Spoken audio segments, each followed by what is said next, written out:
sua Bíblia em Josué, capítulo de número 10. Graças a Deus, Deus é bom, Deus é fiel. Levei a família toda para o boxe, só assim eu fico animada. Quando um pensa em não ir, o outro vai e incentiva. Quando eu penso em não ir, aí alguém vai e me incentiva. Quando eu penso em não ir de novo, aí vem outro e me incentiva. Aí eu continuo pensando aí, não, vamos, né? Alguém está sempre me incentivando. Né? Incentivo triplo aí. Josué capítulo 10, versículo 1 ao versículo de número 4. Quem achou, dá um glória.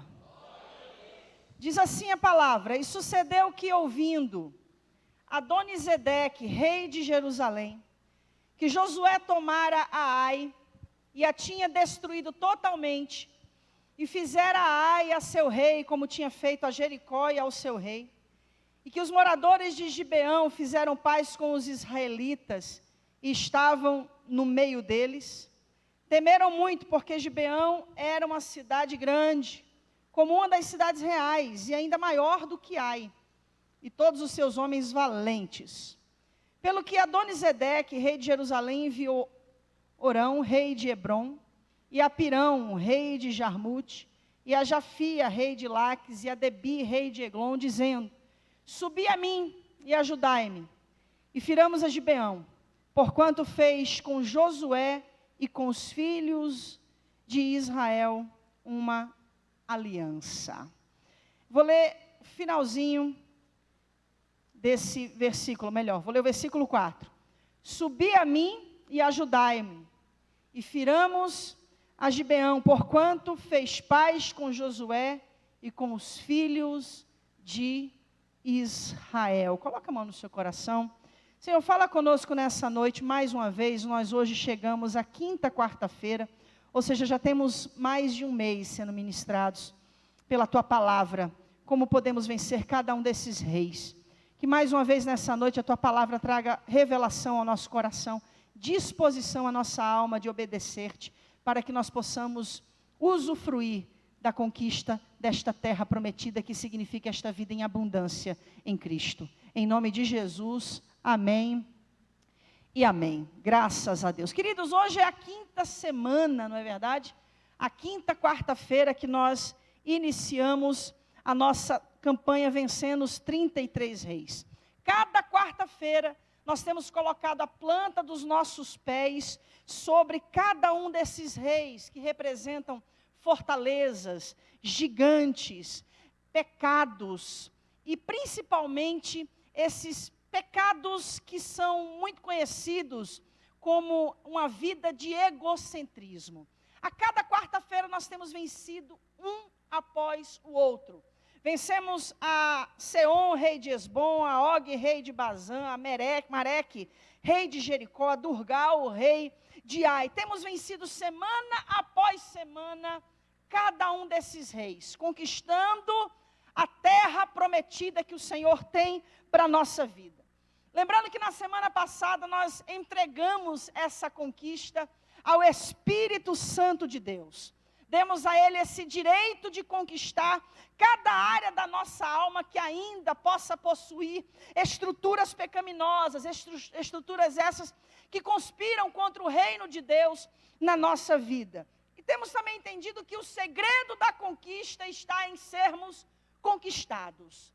Existem muitas pessoas que anseiam conquistar bênçãos, anseiam conquistar essa plenitude de vida em Deus, anseiam conquistar a vida em abundância, mas se esquece que o segredo dessa conquista está baseado em, primeiro, nós sermos conquistados pelo Senhor. Então o que eu posso dizer é que quarta-feira após quarta-feira, o Senhor está nos conquistando. Olha para quem está do seu lado, quarta após quarta, o Senhor está te conquistando cada dia um pouco mais. Cada um desses reis que nós estamos lidando desde a semana passada, simboliza esses inimigos sutis, inimigos contra os quais nós devemos guerrear. Eu quero ressaltar que esses inimigos não simbolizam as formas mais grotescas de pecado, Por que não, pastora? Porque essas formas mais grotescas de pecado, elas já foram tratadas ao longo desse processo. O processo da saída do Egito, o processo dos 40 anos no deserto, o processo da travessia do Rio Jordão. Então, todo esse processo já tratou com todas as formas grotescas de pecado. Esses reis que nós estamos lidando desde a semana passada, aponta para essas várias formas de vida egocêntrica. Vida egocêntrica é essa que tem impedido a muitas pessoas de viverem o pleno propósito, a plena realização da vontade de Deus em sua vida. E o que nós estamos fazendo quarta-feira após quarta-feira? Destruindo e conquistando cada um desses reis. Conquistando cada uma dessas cidades. Porque se nós não fizermos isso, nós nunca conheceremos esse descanso que Jesus nos garantiu. Esse descanso que Ele nos assegurou, que nós teremos quando conquistarmos essa terra que mana leite e mel, essa terra da promessa, essa Canaã de Deus que representa a boa, perfeita e agradável vontade de Deus para a nossa vida. Catuca quem está do seu lado, dá uma apertadinha no ombro dele e diga: Deus está te conduzindo para a vida em abundância que há em Cristo. E o que cada um de nós precisamos entender é que nós não podemos poupar nenhum desses reis. Nós não podemos. Nós não podemos poupar esse egocentrismo. Porque se nós pouparmos esse egocentrismo, essa vida egocêntrica, nós vamos perceber que tudo o que nós poupamos não exercerá sobre nós a mesma misericórdia. Nós não seremos poupados. Precisamos entender que até que sejamos dominados e impedidos de servir a Deus, nós seremos, se nós não conquistarmos e vencermos cada área da nossa alma dominada por uma vida de egocentrismo. O que não é dominado, domina. Se a gente for observar o livro de Juízes, a gente vai perceber que todos os reis, escute bem isso, todos os reis que foram poupados, foram os mesmos reis que posteriormente dominaram e oprimiram o povo de Deus. São esses os reis que têm impedido a muitos de tomarem posse das bênçãos que Deus tem para as suas vidas. Essa sorte de bênção que, segundo diz a palavra, já está preparada nas regiões celestiais por Cristo para a nossa vida. Bênçãos essas que já estão prontas e que só está esperando nós estarmos prontos para recebê-las. E conquistar cada uma dessas cidades. E colocar o nosso pé sobre o pescoço de cada um desses reis. E dar ao Espírito Santo a liberdade de conquistar cada um desses reis. É estar se dispondo a viver o que o Senhor tem para a nossa vida. Pare e pense agora. Tudo na sua vida está debaixo de uma plenitude? Como assim, pastora? Você tem um casamento dos seus sonhos? Você tem a vida profissional plena? Você tem um relacionamento com os seus pais pleno? Você tem um relacionamento com os seus filhos pleno? Você tem uma vida financeira plena? Você tem uma vida espiritual plena? Você tem uma vida sentimental, emocional plena? Você tem uma vida ministerial plena? Se todas as áreas da sua vida estão debaixo de uma plenitude, significa que todos esses reis já foram conquistados. Agora, se existe alguma área da sua vida que não está debaixo dessa plenitude, tem uma denúncia. Não é uma acusação, é uma denúncia. E qual é a denúncia? Você precisa conquistar esse rei. Você precisa conquistar essa cidade. Você precisa deixar que o Espírito Santo exerça domínio sobre essa área da sua vida. Esse é o intuito de cada uma das quartas-feiras. O que eu quero fazer você compreender nessa noite é que o rei cujo nome tenha uma conotação negativa, um significado negativo, isso vai significar que é o que está se esforçando na nossa alma para nos conduzir à desobediência. Ou seja, o rei que nós vamos lidar hoje, rei Adonizedeque. O nome Adonizedeque significa Senhor da Justiça. Ou seja, quando nós estamos lidando com Adonizedeque, nós estamos apontando para todas as áreas da nossa vida que estão debaixo da justiça própria. O rei Adonizedeque é rei da cidade de Jerusalém. Jerusalém significa cidade da paz. O que nós vamos ser ministrados nessa noite? Como nós vencermos essa justiça própria que está nos impedindo de viver a paz que só Jesus tem para a nossa vida? Pastor, e quando o nome do rei tiver uma conotação positiva, isso significa que aquele rei estará se esforçando para nos privar daquela bênção que está no seu nome. Então, cada quarta-feira vai trazer esse nível de compreensão, de revelação e de conquista. Catuca quem está do seu lado, Deus te trouxe aqui para conquistar mais uma área na tua alma nesta noite. Só quem crê nisso, levanta a mão, levanta os dois pés e dá uma glória para Jesus. Aconteceu, Josué 10, versículo 1, que Adonizedeque, rei de Jerusalém, soube que Josué havia tomado Ai e havia consagrado ao anátema. Quando Ai e o seu rei havia sido tratado como Jericó e o seu rei, e como os habitantes de Gibeão haviam feito a paz com Israel e permaneciam no meio deles, ele ficou apavorado. Sabe por que Adonizedeque ficou apavorado? Porque para chegar em Adonizedeque você tem que ter passado pelo rei Seom. Para chegar em Adonizedeque você tem que ter vencido o rei Og. Para chegar em Adonizedeque você tem que ter vencido ao rei de Jericó. Para chegar em Adonizedeque você tem que ter vencido o rei de Ai. Isso significa que você está avançando na conquista. Ninguém vai te parar se você realmente tiver essa predisposição de alcançar o que Deus tem para a sua vida. O rei Adonizedeque estava apavorado. O que Deus quer tratar nessa noite em cada um de nós? Esse rei que representa o Senhor da justiça. Esse rei que aponta para as áreas da nossa vida, que está baseada nesse senso de justiça própria. Esse orgulho de ter uma justiça própria. Quando a gente analisa dentro da perspectiva bíblica, essa justiça própria, a gente precisa primeiramente ser conduzido para Jeremias, para entender qual é o tipo de justiça que Deus espera em que eu esteja apoiada. A palavra fala em Jeremias, no capítulo 23, versículos 5 e 6, dizendo o seguinte: eis que vem dias, diz o Senhor, em que levantarei a Davi um renovo justo, e sendo rei, reinará e agirá sabiamente, e praticará o juízo e a justiça na terra. Nos seus dias Judá será salvo, e Israel habitará seguro, e este será o seu nome, com o qual Deus o chamará, o Senhor, justiça nossa. Repita comigo: o Senhor, justiça nossa. Olha para quem está do seu lado e diga: o Senhor, justiça nossa.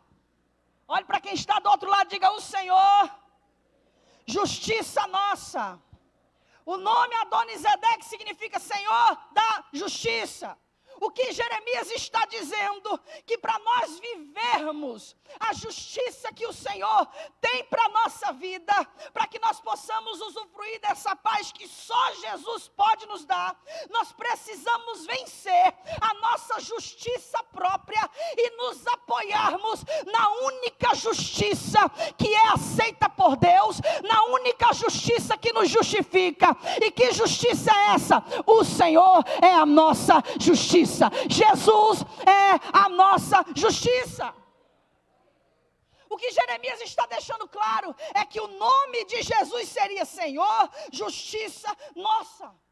Na segunda carta aos Coríntios, no capítulo de número 5, versículo 21, Paulo disse o seguinte: aquele que não conheceu o pecado, o fez pecado por nós, para que nele fôssemos feito justiça de Deus. Paulo está dizendo: olha, o único que pode fazer com que você seja feito justiça de Deus é Jesus Cristo, através da sua obediência. A palavra ainda diz em Romanos, o próprio Paulo escreveu no capítulo 5, versículo 18, dizendo: pois assim, como por uma só ofensa veio o juízo sobre todos os homens para condenação, assim também por um só ato de justiça veio a graça sobre todos os homens para justificação de vida.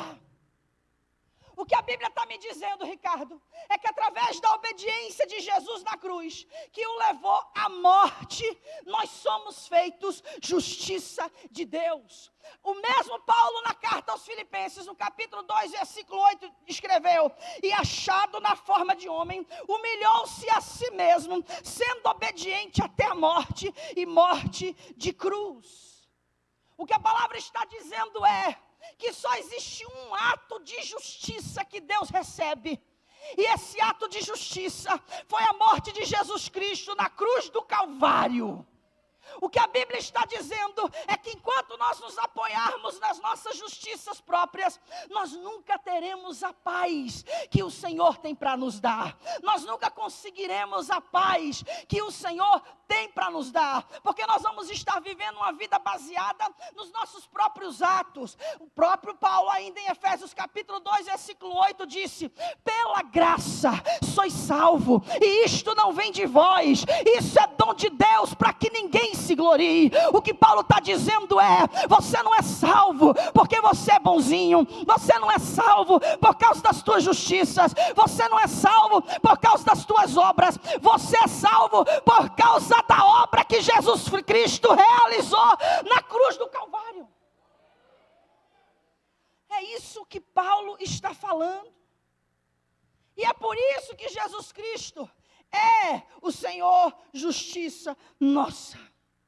Porque para Deus só existe um ato de justiça. Olha para quem está do seu lado: para Deus só existe um ato de justiça. Que ato de justiça é esse? O sacrifício santo e imaculado do seu Filho Jesus na cruz do Calvário. Não existe nada que nós possamos fazer para herdar a salvação. E esse é o grande segredo que libera toda uma reforma protestante há 500 anos atrás. Lutero aprendeu que estava aprendendo tudo errado. Porque o evangelho ensinado era um evangelho de barganha. As pessoas que tinham filhos só podiam batizar seus filhos se tivessem dinheiro. O que significava que se os seus filhos morressem sem o batismo, as suas almas eram condenadas ao purgatório. E a Igreja Católica começou a inculcar na mente dos seus fiéis que para alcançarem a salvação, eles precisavam fazer por merecê-la. Quando as pessoas morriam, os seus parentes tinham que levar ofertas, entregas de grandes quantidades de dinheiro para garantir que aquela pessoa tivesse um lugar no céu. Ou para poder expurgar a sua alma do purgatório. E aí Lutero entende: não há nada que eu possa fazer para merecer a salvação. A salvação que me foi dada, não me foi dada pelos meus atos de justiça. A salvação que me foi dada, ela foi dada pelo ato de um único justo, que pode pagar pelos meus pecados e pelo pecado de toda a humanidade, Jesus Cristo. Aleluia! Paulo, no momento da vida dele, certamente, assim como todos nós, precisamos aprender a vencer essa luta contra o rei Adonisedeque. Esse rei que diz: ei, você merece muito mais do que Deus está te dando. Esse rei que diz: você não merece estar passando por isso, Deus é injusto. Esse rei que diz que Deus é esse que você serve, que está permitindo você passar por essa situação. Esse rei chamado justiça própria. Paulo teve que vencer a luta contra esse rei. Ele fala em Filipenses capítulo 3, versículo 9: e seja achado nele, não tendo a minha justiça, que vem da lei, Paulo está dizendo, eu não fui achado nele através da minha justiça que vem da lei, mas a que vem pela fé em Cristo, a saber, a justiça que vem pela fé em Deus. Olha que coisa tremenda. O que Paulo está dizendo?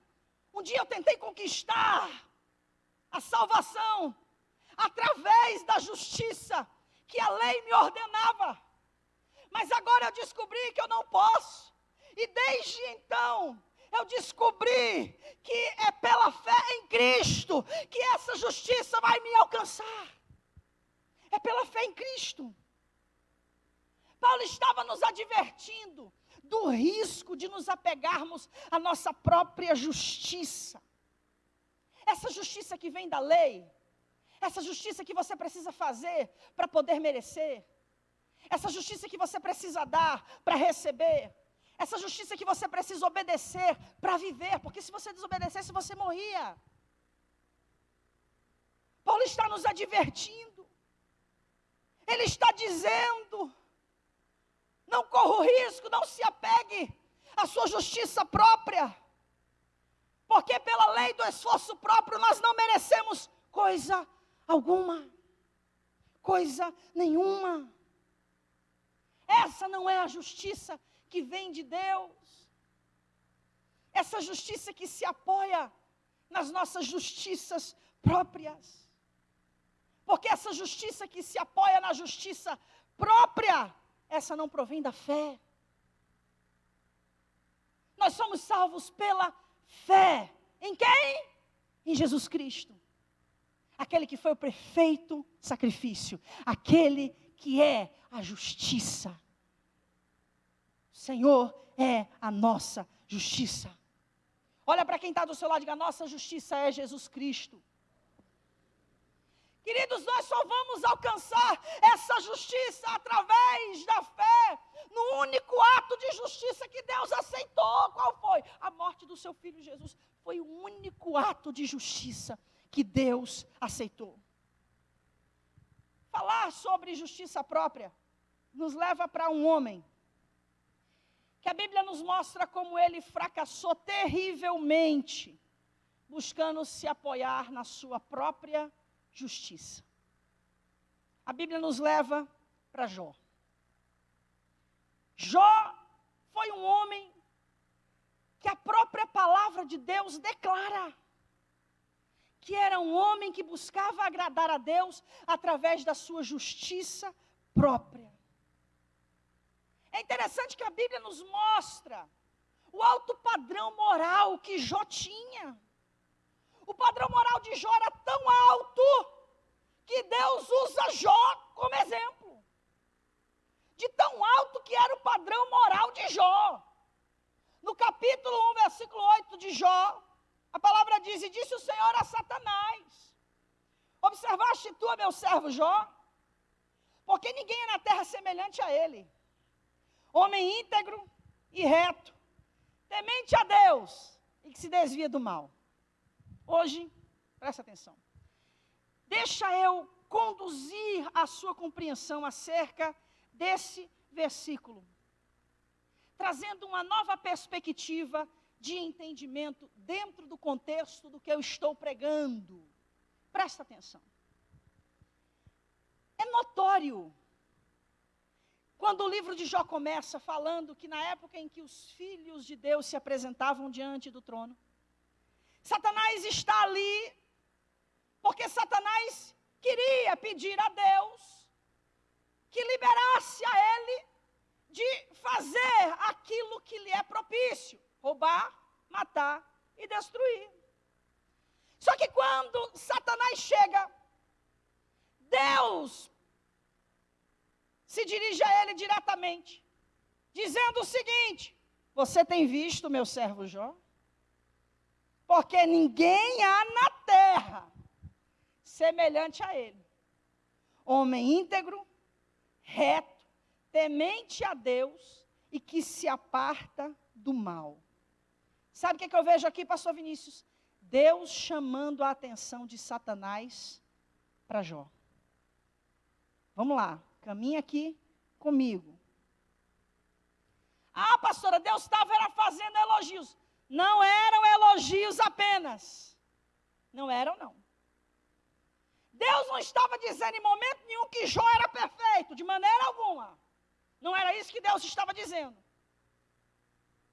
Se você for analisar, o que estava acontecendo era exatamente pelo fato de Jó precisar ter um conhecimento mais profundo de Deus, que Deus direcionou a atenção do inimigo para Jó. Capturou aí a mensagem? Compreendeu o que eu quis dizer? Não era só elogio. Deus não estava dizendo em momento algum que Jó era perfeito. Deus estava chamando a atenção de Satanás para Jó, porque Deus queria que Jó conhecesse a ele de verdade. Era isso que Deus queria. No decorrer do diálogo, a gente observa que Satanás já havia observado a Jó. Satanás já havia observado a Jó. Já havia observado, inclusive, a vida íntegra que Jó tinha. E, inclusive, já tinha até tentado destruí-lo de alguma forma. Mas sabe o que Satanás diz? Que quando ele tentou, ele percebeu que Jó estava protegido por uma cerca. Jó capítulo 1, versículo 10. Porventura tu não o cercaste de Sebe? Ou seja, tu não colocaste ao redor dele uma cerca, a ele, a sua casa e a tudo quanto tem? Sabe o que Satanás estava dizendo? Eu vi que ele é abençoado, já tentei tocar nele, na casa dele, nos filhos dele, em tudo que ele tem, mas tu o cercaste com uma cerca de proteção. Presta atenção. É nesse momento que Satanás expõe o desejo que ele tem de que essa cerca seja tirada. Versículo 11. Deus responde. Satanás fala para Deus. Mas estende a tua mão e toca-lhe em tudo quanto tem. E verás se não blasfema contra ti na tua face. Ou seja, estende a tua mão retirando a cerca, para que eu possa tocá-lo. E tu verás que ele vai blasfemar contra a tua face. Ou seja, aqui Satanás deixa claro que ele queria que Deus tirasse a cerca de proteção. Versículo 4 de Jó 2 diz: então Satanás respondeu ao Senhor e disse: pele por pele, e tudo que o homem tem dará pela sua vida. Ou seja, tira a cerca de proteção contra ele. Na ocasião, Deus já tinha tirado a cerca de proteção contra a sua casa, contra os seus filhos e contra toda a sua riqueza. Em Jó capítulo 2, versículo 4, ele já era pobre. Jó já tinha perdido 7.000 ovelhas, 3.000 camelos, 500 juntas de boi, 500 jumentas. Já tinha perdido todos os servos, já tinha perdido os seus 10 filhos em uma só vez. Já tinha perdido toda a sua riqueza. Aí no versículo 4 de Jó, capítulo 2, Satanás está dizendo agora, deixa eu tocar na saúde dele. Presta atenção. Quando você chega ao capítulo 3 do livro de Jó, você encontra Jó sem nenhuma paciência. A paciência de Jó só vai até o capítulo 3. Do capítulo 3 até o capítulo 31 do livro de Jó, você vai encontrar um Jó argumentando com Deus. Como se estivesse argumentando com alguém de igual para igual. Jó argumenta com Deus por causa daquilo que seus amigos estavam lhe dizendo e por causa da sua consciência acerca da sua justiça própria. Nesse argumento, Jó começa alegando exatamente os seus atos de justiça. Ele fala da sua retidão, presta atenção. Ele fala da sua vida moral. Ele fala da sua vida financeira. Ele fala da sua crença em Deus. Ele fala da sua bondade, como ele era bom para o próximo. Inclusive, ele até faz reconhecimento das suas falhas. Todavia, do capítulo 3 ao capítulo 31, você vê um Jó somente fazendo menção dos seus atos de justiça própria. Mas, pastora, se Jó é tudo isso aí, no que ele transgrediu? No que ele errou? Em que ponto Deus queria trabalhar na vida de Jó? Deus queria trabalhar na sua justiça própria. Deus queria trabalhar no orgulho que Jó tinha de ser justo. Sabe o que o discurso de Jó é? É o discurso do rei Adoni-Zedeque. É o discurso de Jó. Jó tinha orgulho do que era. Jó tinha orgulho de ser justo. Olha o que ele fala no capítulo 31, versículo 35 e 36. Quem me dera um que me ouvisse. Eis que meu desejo é que o Todo-Poderoso me responda. E que o meu adversário escreva um livro. Ou seja, o meu inimigo não tem nada para me acusar. Por certo que o levaria sobre o meu ombro. Sobre mim o ataria por coroa. Olha que discurso de Adoni-Zedeque. Discurso de justiça própria. Porque eu não mereço o que eu estou passando. Porque eu sou dizimista e ofertante, eu não posso passar por dificuldades financeiras. Porque eu vou na igreja todo domingo. O meu casamento não pode estar dessa maneira. Porque eu faço tudo o que precisa ser feito e olha o que está me acontecendo. Perdi isso, perdi aquilo. Discurso do rei Adoni-Zedeque. Pessoas que estão buscando a aprovação de Deus, baseado nos seus próprios atos de justiça. Aí quando você chega no final desse capítulo, nós temos registrado as últimas palavras de Jó. Presta atenção. Capítulo 31, versículo 40. Acabaram-se as palavras de Jó. Do capítulo 3 ao 31, ele teve palavras. No capítulo 31, o último versículo do capítulo diz: acabaram-se as palavras de Jó. A Bíblia diz que nem os seus amigos tinham mais o que falar com ele. Capítulo 32, versículo 1. Então aqueles 3 homens cessaram de responder a Jó, porque era justo aos seus próprios olhos. Olha que coisa tremenda.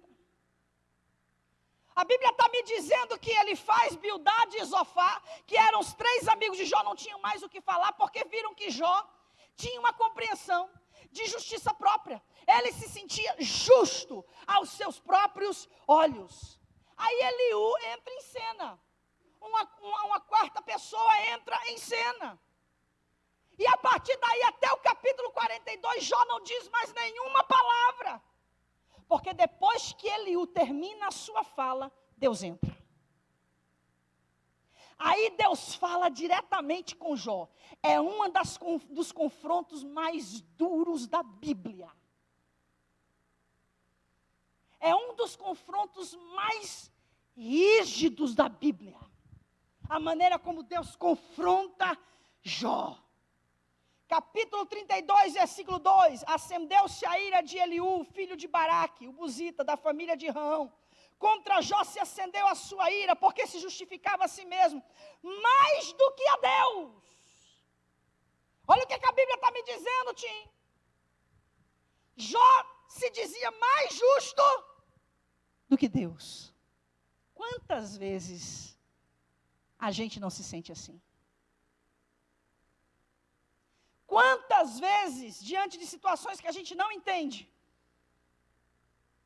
nós procuramos nos justificar e apresentar a Deus os nossos próprios atos de justiça? O que leva tantas pessoas a abrirem mão de Deus?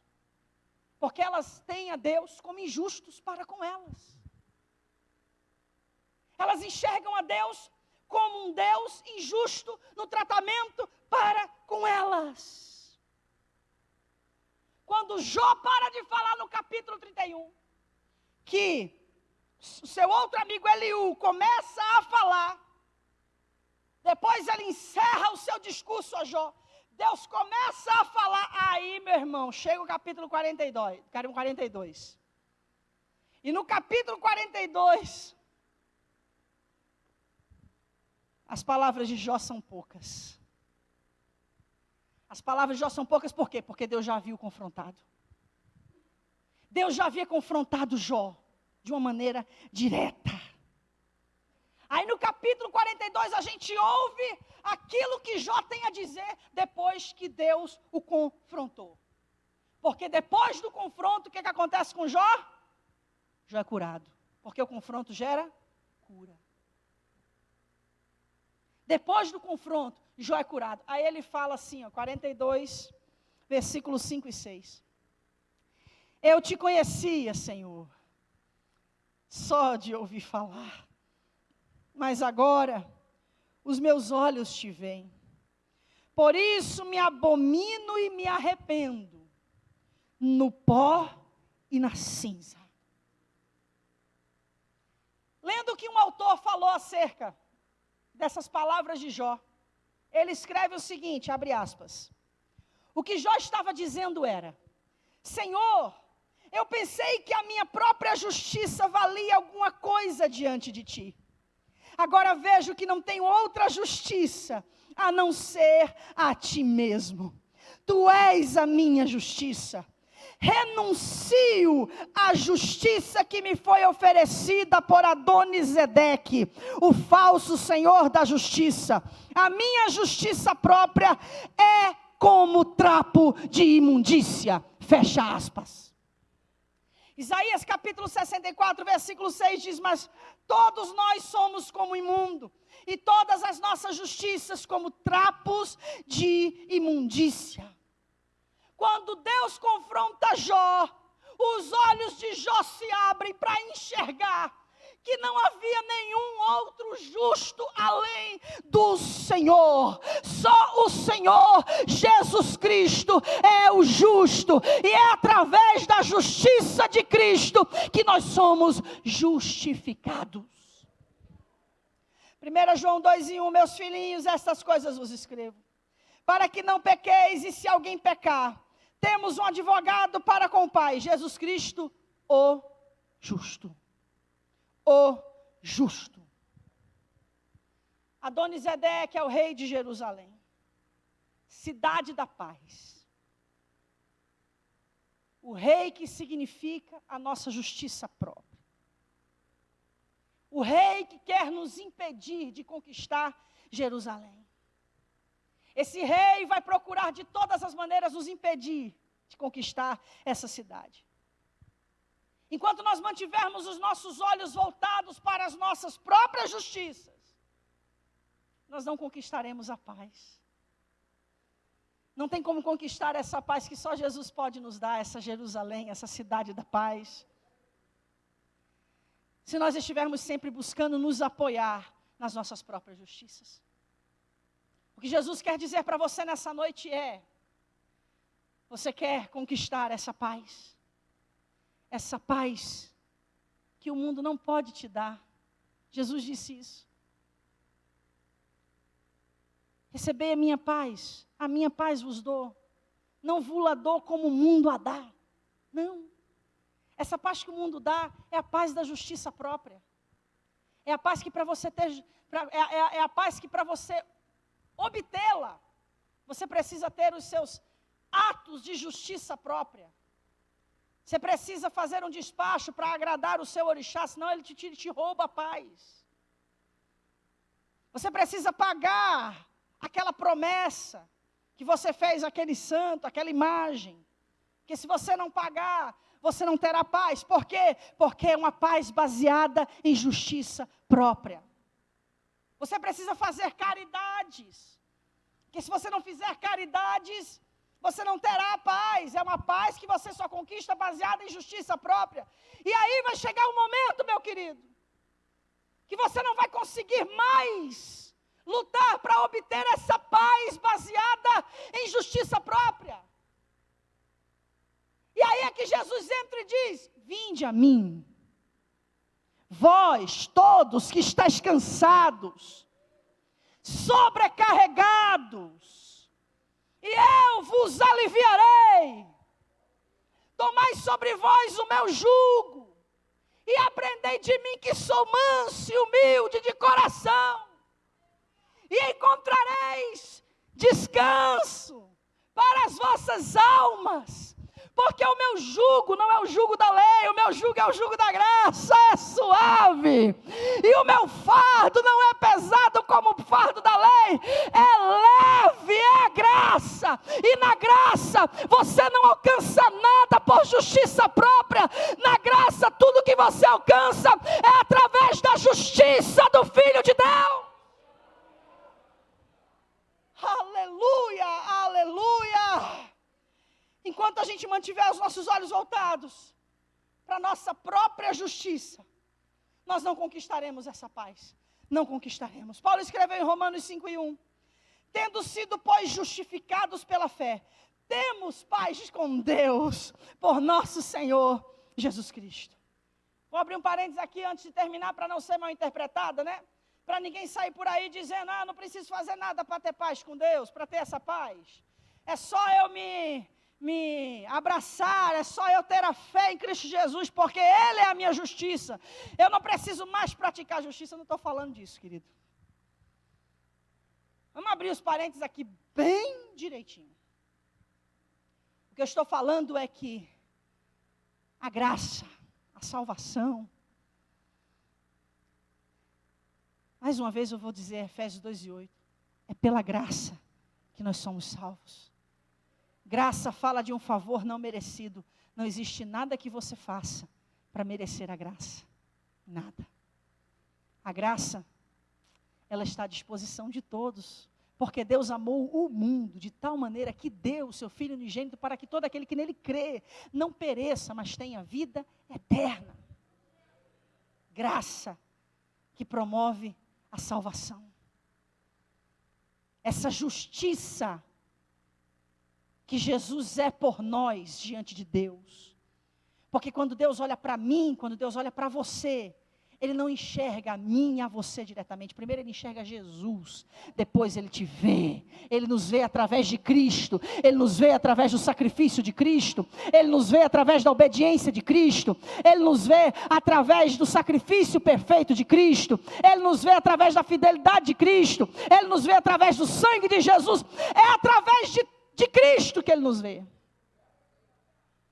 Se não fosse Jesus, meu irmão, ninguém estava aqui para contar a história. Tudo é por essa justiça que Jesus é nas nossas vidas. Olha para quem está do seu lado e diga, se não buscarmos essa justiça, através de Cristo, viveremos constantemente debaixo das nossas próprias acusações. Por quê? Porque a gente é falho. Que a gente falha nessa busca de querer agradar a Deus, queridos. Todos nós falhamos. Todos nós. Todo ano você começa com uma promessa nova. Esse ano eu vou ler a Bíblia. Quantas vezes você já fez essa promessa? Esse ano eu vou jejuar mais. Quantas vezes você já fez essa promessa? O ano está acabando, não fez nenhum jejum até agora.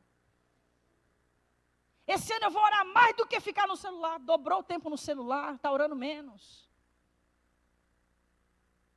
Enquanto a gente procurar agradar a Deus baseado na nossa justiça própria, querido, nós vamos viver constantemente debaixo de condenação, constantemente. Mas quando a gente torna Jesus o Senhor da nossa justiça, aí a gente pode descansar. Não pecar, descansar. Romanos capítulo 8:33. Por quê, pastora? Porque Paulo diz, quem tentará acusação? Quem? Contra os eleitos, contra os escolhidos de Deus. Porque é Deus quem os justifica. Não deixe que esse rei Adonisedeque roube na sua vida o lugar que pertence a esse rei, simbolizado por essa coroa aqui no altar. Cada vez que você vem saindo do seu lugar e pisa no rei que está diante de você e caminha para o altar, você está renunciando o domínio deste rei na sua vida e aceitando o domínio do Rei Jesus sobre mais uma área da sua vida. Se coloque de pé em nome de Jesus.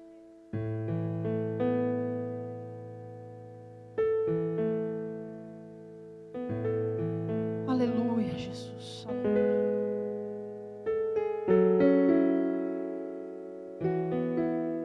Ele ficou apavorado.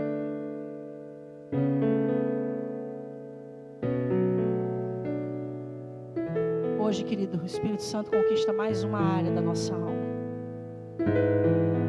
Mais uma área. Quando o véu do templo é rasgado de alto a baixo, o detalhe de dizer que o véu foi rasgado de alto a baixo não é um detalhe qualquer. É um detalhe importantíssimo.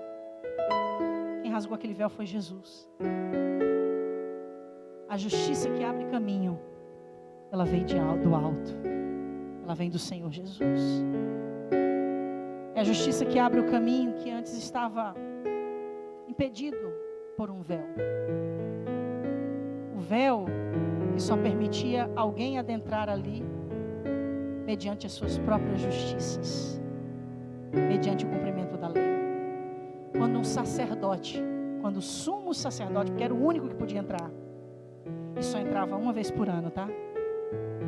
Quando ele entrava por aquele véu, ele entrava amarrado pela cintura a uma corda. Sabe por quê? Porque se não houvesse justiça nele, ele morria fulminado. Na aba da orla do sumo sacerdote havia sinos. Sabe por quê? Porque Israel ficava do lado de fora assim, ó, naquela preocupação. Será que Deus vai aceitar a justiça dele? Será que Deus vai aceitar a justiça dele? Enquanto o sininho estava balançando, Deus estava aceitando a justiça daquele homem. Mas quando o sininho parava de balançar, podia puxar a corda, sabe por quê? Ele estava morto, porque Deus não aceitou a justiça dele. Quando a Bíblia diz que Jesus morre ali no Gólgota e o véu é rasgado de alto a baixo, sabe o que Deus está dizendo? Entra, todo mundo que quiser entrar. Porque agora ninguém mais entra pela sua justiça própria. Agora vocês entram pela justiça do meu filho Jesus. É por causa da justiça dele agora que vocês entram. E Paulo diz, entrando pelo novo e vivo caminho, com ousadia e com confiança. Como é que você acha que o sumo sacerdote entrava? Ai, meu Deus do céu. Será que a minha justiça vai ser recebida? Mas aí Paulo diz, não, com os nossos rostos descobertos. Ou seja, não tem mais a lei, porque agora a graça nos envolve. Agora o véu está rasgado, o caminho está aberto. Agora nós podemos nos achegar com confiança e ousadia. Porque não nos chegamos mais pelas nossas próprias justiças. Porque nossas justiças são e sempre serão como trapos de imundícia, comparadas às justiças de Cristo. Hoje, pise nesse rei. Declare que o Espírito Santo está dominando todos os atos de justiça própria na sua vida. Coloque a mão no seu coração. Senhor, em nome de Jesus, nessa noite nós te louvamos, porque estamos conquistando mais uma cidade. E essa cidade é tão importante, porque é a cidade do grande rei. É a Jerusalém, Senhor. Essa cidade que precisou ser conquistada para ser tua. Mas para conquistarmos essa cidade, essa paz, nós precisamos primeiro destronar esse rei. Nós destronamos Adonisedeque da nossa vida hoje. Assim como Jó disse, nós dizemos: ensina-nos cada dia a te conhecer mais e mais. Porque muitos de nós só te conhecem de ouvir falar. mas que nós tenhamos a oportunidade todos os dias de te conhecer, porque os nossos olhos te veem. Nós temos a oportunidade todo dia de reconhecer que o Senhor é que é a nossa justiça. E é por causa da tua justiça, Senhor, sobre a nossa vida, que nós vamos conquistar essa paz que só o Senhor tem para nos dar, em nome de Jesus. Quem já tem papelzinho, panfleto com os 33 reis, não precisa pegar outro, mas quem não tiver, que panfleto é esse, pastora? Do lado tem o nome de cada um dos reis ao longo das 33 ministrações que nós vamos ter. Você vai marcando cada uma das coroas que representa o rei que você está vencendo. Cada semana você leva um envelope que você traz na semana seguinte. O envelope que nós vamos lançar hoje faz referência à renúncia da conquista de guerra sobre o rei de Ai. Então hoje você vai trazer a oferta que representa a renúncia do despojo de guerra. Todo anátema precisa ser oferecido ao Senhor. E aí você vai pegar outro envelope que você vai marcar representando toda a oferta consagrada ao Senhor como anátema pela vitória sobre esse rei chamado justiça própria. Sai do seu lugar, vem orando em espírito. Não vem aleatoriamente, conversando, não. Venha com foco. Venha se lembrando dos seus pensamentos de justiça própria. Venha se lembrando dos seus discursos, se justificando, achando que Deus é injusto em áreas específicas da sua vida. Venha se lembrando disso, pedindo perdão, e deixe o Espírito Santo conquistar mais essa área da sua alma. Venha em nome de Jesus.